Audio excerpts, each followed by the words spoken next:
It doesn't take much to spark a sell-off with stocks. If the sentiment changes, that's how it can continually go down, and then fear kicks in and then panic. We know how that works. It's always the same.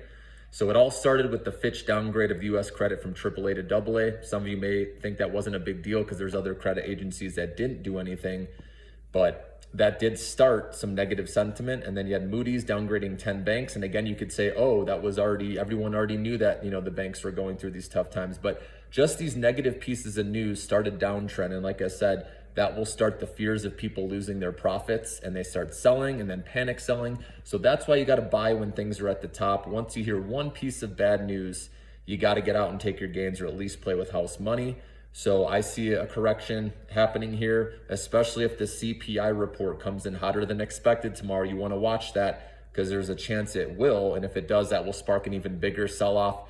So be careful. If it does beat, if it comes in lighter than expected again with inflation, we could see a little rally for a bit. But I do think we're in the beginning of some consolidation, of a little downtrend here, a healthy correction with the stock market.